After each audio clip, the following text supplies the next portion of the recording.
যে নতুন যারা কন্টেন্ট ক্রিয়েটর আছে তাদের উদ্দেশ্যে একটু কিছু বলেন, তারা আসলে কিভাবে সাকসেসফুল হতে পারবে? আসলে সাকসেসফুলের বিষয়টা বা সফলতার গল্পটা যেটাই বলি, আমার কাছে ব্যাখ্যাটা হচ্ছে যে আপনি যাই করেন, যে পেশায় থাকেন, ওই পেশাটার প্রতি আপনার শতভাগ মায়া এবং শ্রদ্ধা থাকতে হবে। যদি এই ভালোবাসা, শ্রদ্ধা এবং মায়া জিনিসটা ওই পেশার সাথে আপনার জড়িয়ে যায়, তাহলে আপনি সফল হবেন।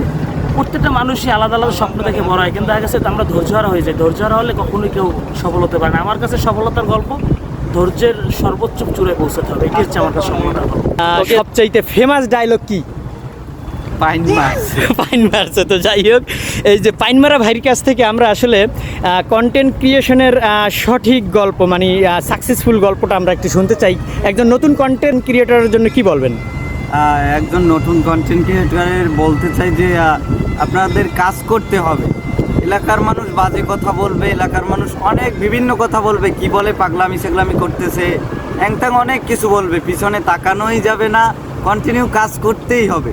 কন্টিনিউ যদি পারেন করতে, তাইলেই সাকসেসফুল সম্ভব। আর সাপোর্ট করতে হবে সবাইকে। সবাই যদি আমরা সাপোর্ট করি, তাইলে কিছু একটা করা সম্ভব, সফলতার মুখ দেখা সম্ভব। আপনি একটু নতুন কন্টেন্ট ক্রিয়েটরদের জন্য বলবেন তারা আসলে কিভাবে সাকসেস হবে, কিভাবে কাজ করলে। আপনি তো একজন সফল ব্যক্তি, হ্যাঁ, আপনি একটু নতুন কন্টেন্ট ক্রিয়েটরদের জন্য কি বলবেন? আসলে আমি সবসময় যদি ফানি করি, তবে এখন যখন আপনি একটা গুরুত্বপূর্ণ একটা কথা জিজ্ঞেস, এটা তোমার ভালো হলেই করা লাগে এবং এটা সঠিক পরামর্শই দেওয়া লাগে। কারণ হইলে আমি যে কন্টেন্টটা বানাইবে, কন্টেন্টের মধ্যে আপনার 3টে গুণ থাকতে হইবে। হয়তো আপনার কন্টেন্ট দেখতে কেউ আসবে, নাইলে কেউ কানবে, নাইলে কেউ শিখবে। যদি এই 3টে গুণ আপনার কন্টেন্টের মধ্যে না থাকে, তাহলে আপনার কোনো লাভ নেই। নতুনদের জন্য আসলে বলা সেটা হলো কোয়ালিটিফুল। আমার মাথায় ওই একটাই যে কন্টেন্ট থাকতে হবে কোয়ালিটিফুল আর মানসম্মত। মানে ফাউল ভিডিও বানাইলে কাজ হইবে না।